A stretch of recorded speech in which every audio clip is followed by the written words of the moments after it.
வாசலில் நின்று வெகு நேரமாக கூவிக்கொண்டிருந்தாள் அவள். தலையில் 7-8 பாய்கள், வழக்கையில் 5-6 வீடு கூட்டும் சீமார்கள். ஐயா, ரொம்ப நேரமா அலையறேன், யாருமே எதுவும் வாங்கலை, பாய் வெயிட் சுமக்க முடியலை, 2 பாய் வாங்கி உதவுங்கன்னு சொன்னாள். ஏமா, குளிர்காலமா இருந்தா கூட படுக்க பாய் வாங்கலாம், இப்போ வெயில் காலம் ஆரம்பிச்சிடுச்சு, வெறும் தரையில் படுத்தா போதும்னு இருக்கு உடம்புக்கு, பாய் வேண்டாம். ரொம்ப நேரமா சப்தம் வேற போட்டு கூவிட்டே, நீ ஒண்ணு பண்ணு, வீடு கூட்டும் சீமார் கொடு. என்ன விலை கேட்க?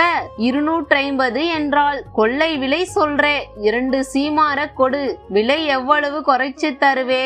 ஏதோ கணக்கு போட்டு 2 எடுத்தீன்னா ஒரு 350 கொடுங்க என்றாள். 300 தந்துட்டு போ, இல்லைன்னா வேண்டாம். சரி சரி, மொத வியாபாரம் கொடுங்க என்றாள். 500 ரூபாய்க்கு சில்லறை இருக்கா? அதான் மொத வியாபாரம்னு சொல்றேனே.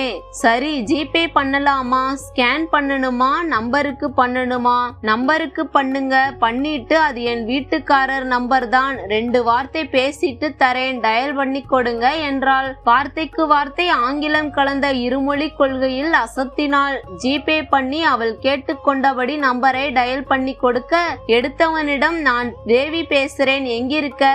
சீமார் தான் 300 ரூபாய்க்கு வித்திருக்கேன், பாய் அப்படியே இருக்கு, நீ எங்கிருக்கே கேட்டாள். என்ன பதில் வந்தது தெரியலை. என்னை பார்த்து திரும்பி 2 பேரும் ஒன்னாத்தான் வியாபாரம் பண்ண 2 வீலர் வந்தோம், ஆளுக்கு 300க்கு விற்கணும்னு டார்கெட், அது 300க்கு பண்ணிடுச்சாம். நான் எங்க இருக்கேன்னு கூட என்னை கேட்காம 2 வீலர்ல வீட்டுக்கு போயிடுச்சு. வண்டி எடுத்துட்டு இங்க வந்திருந்தா இப்ப நான் பாயை சுமந்துட்டு போக வேண்டியதில்லை. இனி நான் பஸ் ஏறி இதை சுமந்து வீடு போகணும், இல்லே ஆட்டோல வீணா இதை ஏத்திட்டு போகணும். பொம்பளை சுமப்பது ஆம்பளைக்கு ஏன் தெரியறதில்லை? சொல்லிவிட்டு பாயோடு வருத்தத்தோடு வாசல் கடந்தாள். பேர் தேவியாய் இருந்து என்ன, இருமொழியில் அசத்தி என்ன?